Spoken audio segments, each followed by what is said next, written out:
जो पुरुषोत्तम श्री राम की जो श्री रामचरितमानस में आगे की कथा। यही विधि जन्म करम हरि के रे, सुंदर सुखद विचित्र घनेरे, कलप कलप प्रति प्रभु अवतरहि, चारु चरित नाना विधि करहि। इस प्रकार भगवान के अनेकों सुंदर सुखदायक और अलौकिक जन्म और कर्म है। प्रत्येक कल्प में जब जब भगवान अवतार लेते हैं और नाना प्रकार की सुंदर लीलाएं करते हैं, तब तब मुनीश्वरों परम पवित्र काव्य रचना करके उनकी कथाओं का गान किया है और भांति भांति के अनुपम प्रसंगों का वर्णन किया, जिनको सुंदर समझदार विवेकी लोग आश्चर्य नहीं करते। हरि अनंत हरि कथा अनंता, कहे सुनहि बहुविधि सब संता। श्री हरि अनंत है, उनका कोई पार नहीं पा सकता और उनकी कथा भी अनंत है। सब संत लोग उसे बहुत प्रकार से कहते सुनते हैं। श्री रामचंद्र जी के सुंदर चरित्र करोड़ों कल्पों में भी गाए नहीं जा सकते। शिव जी कहते हैं, हे पार्वती, मैंने यह बतलाने के लिए इस प्रसंग को कहा कि ज्ञानी मुनि भी भगवान की माया से मोहित हो जाते हैं।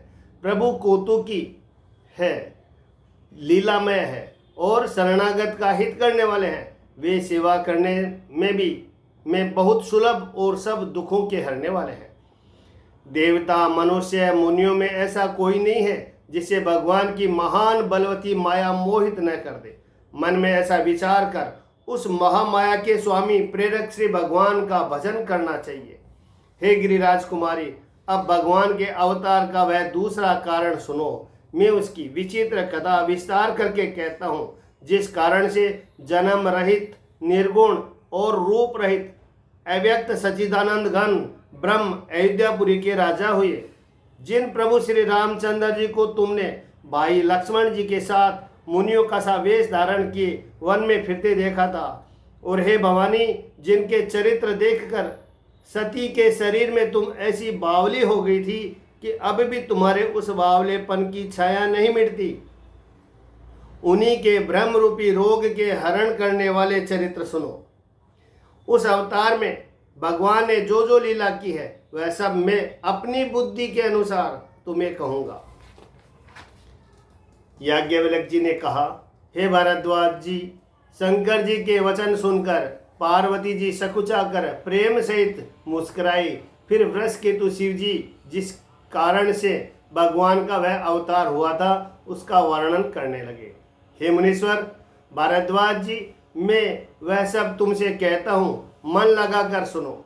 श्री रामचंद्र जी की कथा कलयुग के पापों को हरने वाली, कल्याण करने वाली और बड़ी सुंदर है। स्वयं भू मनु अरु सतरूपा, जिन ते में नर सृष्टि अनुपा। स्वयं भू मनु और उनकी पत्नी सतरूपा, जिनसे मनुष्यों की यह अनुपम सृष्टि हुई। इन दोनों पति पत्नी के धर्म और आचरण बहुत अच्छे थे। आज भी वेद जिनकी मर्यादा का गान करते हैं। राजा उत्तानपाद उनके पुत्र थे, जिनके पुत्र प्रसिद्ध हरिभक्त ध्रुव जी हुए। उन मुनि जी के छोटे लड़के का नाम प्रियव्रत था, जिसकी प्रशंसा वेद और पुराण करते हैं। पुनः देवहूति उनकी कन्या थी, जो कदर्म मुनि की प्यारी पत्नी हुई और जिन्होंने आदिदेव दीनों पर दया करने वाले समर्थ और कृपालु भगवान कपिल को गर्भ में धारण किया। तत्वों का विचार करने में अत्यंत निपुण जिन कपिल भगवान ने सांख्य शास्त्र का प्रकट रूप में वर्णन किया, उन स्वयंभुव मुनि जी ने बहुत समय तक राज्य किया और सब प्रकार से भगवान की आज्ञा यानी रूप शास्त्रों की मर्यादा का पालन किया। घर में रहते बुढ़ापा आ गया, परंतु विषयों से वैराग्य नहीं होता। इस बात को सोचकर उनके मन में बड़ा दुख हुआ कि श्री हरि की भक्ति बिना जन्म यूं ही चला गया। तब मुनि जी ने अपने पुत्र को जबरदस्ती राज्य देकर स्वयं स्त्री सहित वन को गमन किया। अत्यंत पवित्र और साधकों की सिद्धि देने वाले तीर्थों में श्रेष्ठ नैमिषारण्य प्रसिद्ध है। वह वहाँ मुनियों और सिद्धों के समूह बसते हैं। राजा मनु हृदय में हर्षित होकर वहां चले। वे धीर बुद्धि वाले राजा रानी मार्ग में जाते हुए ऐसे सुशोभित हो रहे थे मानो ज्ञान और भक्ति ही शरीर धारण किए जा रहे हो। चलते चलते वे गोमती के किनारे जा पहुंचे। हर्षित होकर उन्होंने निर्मल जल में स्नान किया। उनको धर्म धुरंधर राजऋषि जानकर सिद्ध और ज्ञानी मुनि उनसे मिलने आए। जहां जहां सुंदर तीर्थ थे, मुनियों ने आदर पूर्वक सभी तीर्थ उनको करा दिए। उनका शरीर दुर्बल हो गया। वे मुनियों के से वल्कल वस्त्र धारण करते थे और संतों के समाज में नित्य पुराण सुनते थे। 12 अक्षर मंत्र पुनि जपहि सहित अनुराग, वासुदेव पद पंकरुह दंपति मन अति लाग। और 12 अक्षर मंत्र ओम नमो भगवते वासुदेवाय का प्रेम सहित जप करते थे। भगवान वासुदेव के चरण कमलों में उन राजा रानी का मन बहुत ही लग गया। वे साग फल और कंद का आहार करते थे, सच्चिदानंद ब्रह्म का स्मरण करते थे। फिर वे श्री हरि के लिए तप करने लगे और मूल फल को त्याग कर केवल जल के आधार पर रहने लगे। हृदय में निरंतर यही अभिलाषा हुआ करती कि हम कैसे उन परम प्रभु को आंखों से देखें जो निर्गुण, अखंड, अनंत और अनादि है, और परमार्थवादी ब्रह्मज्ञानी तत्ववेता लोग जिनको चिंतन किया करते हैं, जिन्हें वेद नेति नेति यह भी नहीं कहकर निरूपण करते हैं, जो आनंद स्वरूप उपाधि रहित और अनुपम है, एवं जिनके अंश से अनेकों शिव, ब्रह्मा और विष्णु भगवान प्रकट होते हैं। ऐसे महान प्रभु भी सेवक के वश में है और भक्तों के लिए दिव्य लीला विग्रह धारण किया करते हैं।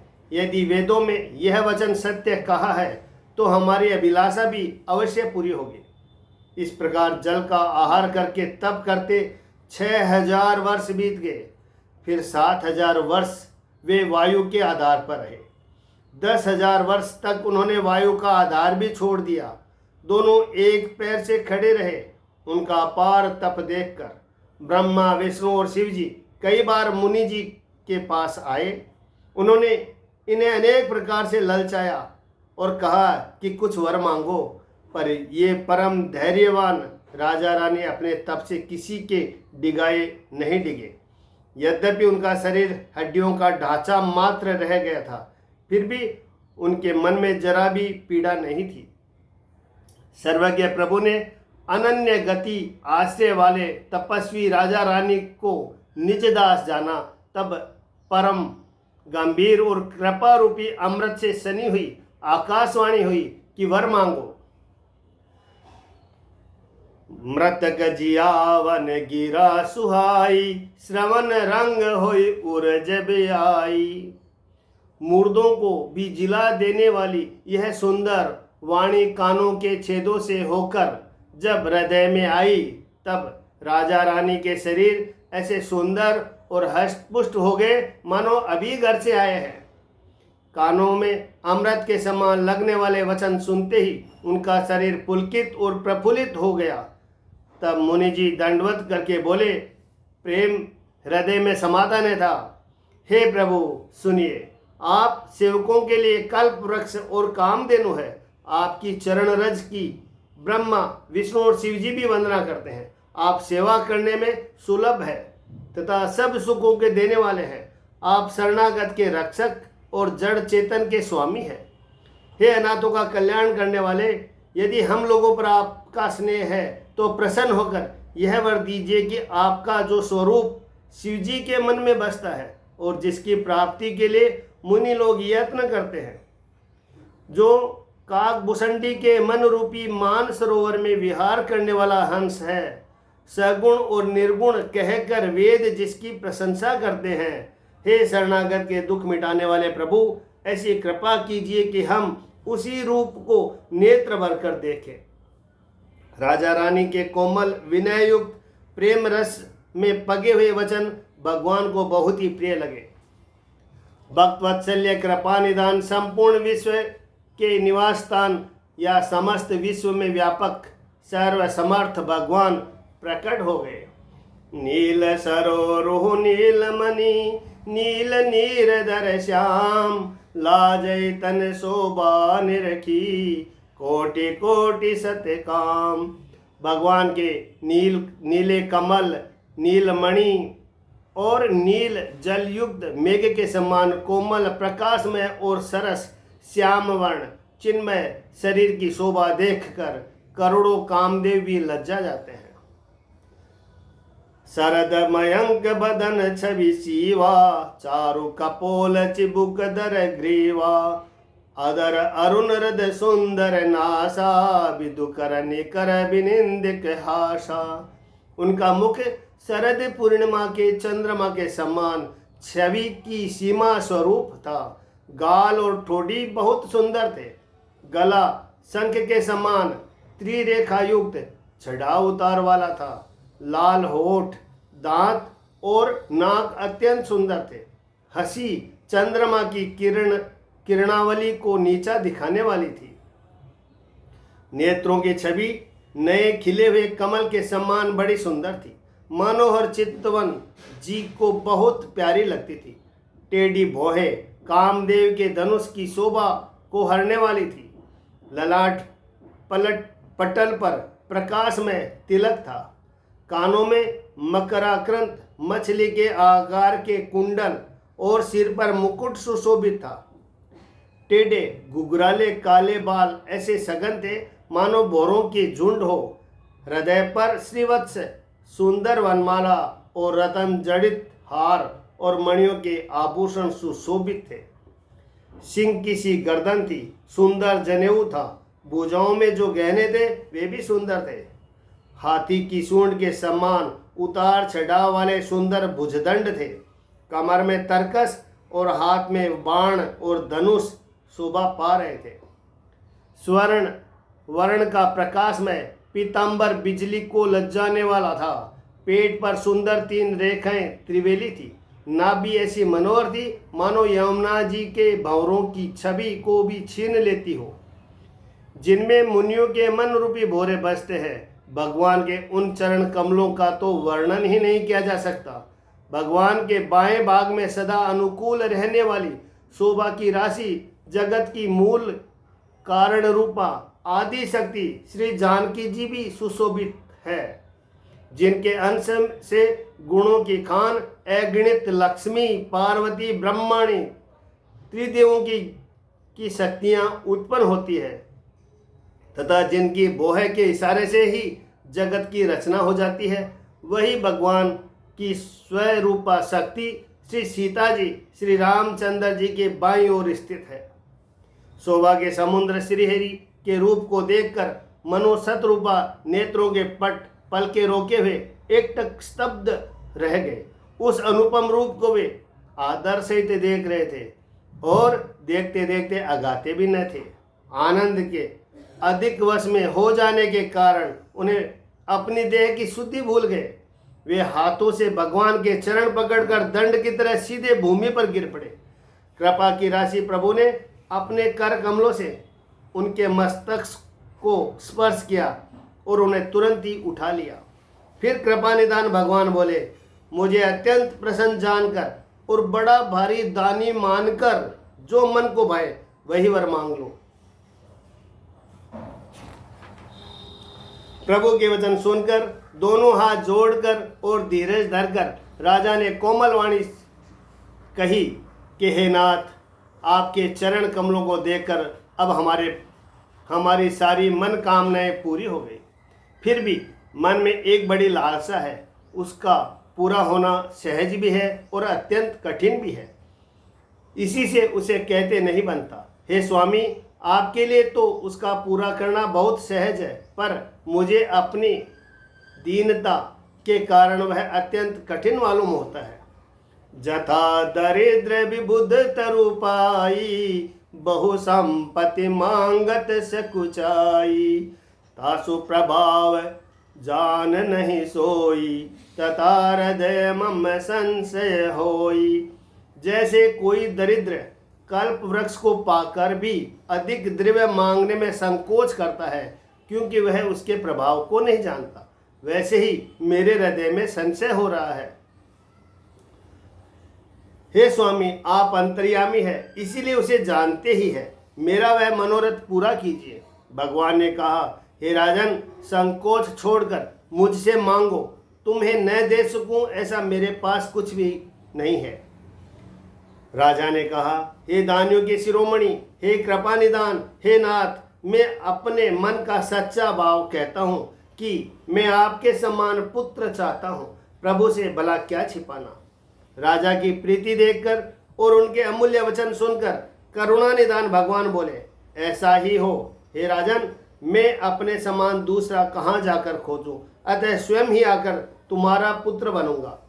सतरूपा जी को हाथ जोड़े देखकर भगवान ने कहा, हे देवी, तुम्हारी जो इच्छा है सो वर मांग लो। सतरूपा ने कहा, हे नाथ, चतुर राजा ने जो वर मांगा, हे कृपालु, वह मुझे बहुत ही प्रिय लगा, परंतु हे प्रभु, बहुत ठिठाई हो रही है। यद्यपि हे भक्तों की हित करने वाले, वह ठिठाई भी आपको अच्छी ही लगती है। आप ब्रह्मा आदि के भी पिता, उत्पन्न करने वाले, जगत के स्वामी और सबके हृदय के भीतर की जानने वाले ब्रह्म हैं। ऐसा समझने पर मन में संदेह होता है, फिर भी प्रभु ने जो कहा वही प्रमाण सत्य है।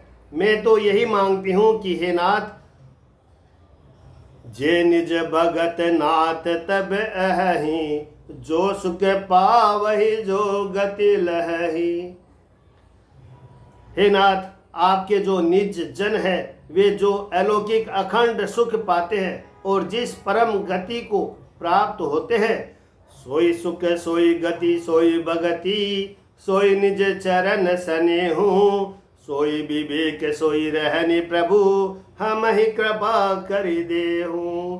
हे प्रभु, वही सुख, वही गति, वही भक्ति, वही अपने चरणों में प्रेम, वही ज्ञान और वही रहन सहन कृपा करके हमें दीजिए। रानी के कोमल, गुड और मनोहर श्रेष्ठ वाक्य रचना सुनकर कृपा के समुद्र भगवान कोमल वचन बोले कि तुम्हारे मन में जो कुछ इच्छा है वह सब मैंने तुमको दिया, इसमें कोई संदेह न समझना। हे माता, मेरी कृपा से तुम्हारा अलौकिक ज्ञान कभी नष्ट न होगा। तब मनु ने भगवान के चरणों की वंदना करके फिर कहा, हे प्रभु, मेरी एक विनती और है। सुत बिस इक तब पद रति होऊं, मोहि बड़ मूड कहे किन को। मनि बिनु पनि जिमि जल बिनु मीना, मम जीवन तिमि तुम ही अदीना। आपके चरणों में मेरे वैसी प्रीति हो जैसे पुत्र के लिए पिता की होती है। चाहे मुझे कोई बड़ा भारी मूर्ख ही क्यों न कहे, जैसे मणि के बिना सांप और जल के बिना मछली नहीं रह सकती, वैसे ही मेरा जीवन आपके अधीन रहे, आपके बिना न रह सके। ऐसा वर मांग कर राजा भगवान के चरण पकड़ कर रह गए। तब दया के निदान भगवान कहा, ऐसा ही हो। अब तुम मेरी आज्ञा मानकर देवराज इंद्र की राजधानी अमरावती में जाकर वास करो। हे तात, वहाँ स्वर्ग के बहुत से भोग भोग कर कुछ काल बीत जाने पर तुम अवध के राजा होंगे, तब मैं तुम्हारा पुत्र होऊंगा। इच्छा मैं नरवेश संवारे, होई हूँ प्रकट निकेत तुम्हारे। इच्छा निर्मित मनुष्य रूप सजकर मैं तुम्हारे घर प्रकट होऊंगा। हे तात, मैं अपने अंशों सहित देह धारण करके भक्तों को सुख देने वाले चरित्र करूंगा। जिन चरित्रों को बड़े भाग्यशाली मनुष्य आदर सहित सुनकर ममता और मद त्याग कर भवसागर से तर जाएंगे। आदि शक्ति जय जग उपजाया, सो अवतार है मोरी यह माया। आदि शक्ति, यह मेरी स्वरूप भूता माया भी, जिसने जगत को उत्पन्न किया है, अवतार लेगी। इस प्रकार मैं तुम्हारी अभिलाषा पूरी करूंगा। मेरा प्रण सत्य है, सत्य है, सत्य है। कृपा निदान भगवान बार बार ऐसा कहकर अंतर्ध्यान हो गए। वे स्त्री पुरुष राजा रानी भक्तों पर कृपा करने वाले भगवान को हृदय में धारण करके कुछ काल तक उस आश्रम में रहे। फिर उन्होंने समय पाकर सहजी बिना किसी कष्ट के शरीर छोड़कर अमरावती इंद्र की पुरी में जाकर वास किया। याज्ञवल्क्य जी कहते हैं, भारद्वाज जी, इस अत्यंत पवित्र इतिहास को शिवजी ने पार्वती जी से कहा था। अब श्री राम जी के अवतार लेने का दूसरा कारण सुनो। पुरुषोत्तम श्री राम की जय हो। मास प्राण 5वां विश्राम। जय सिया राम।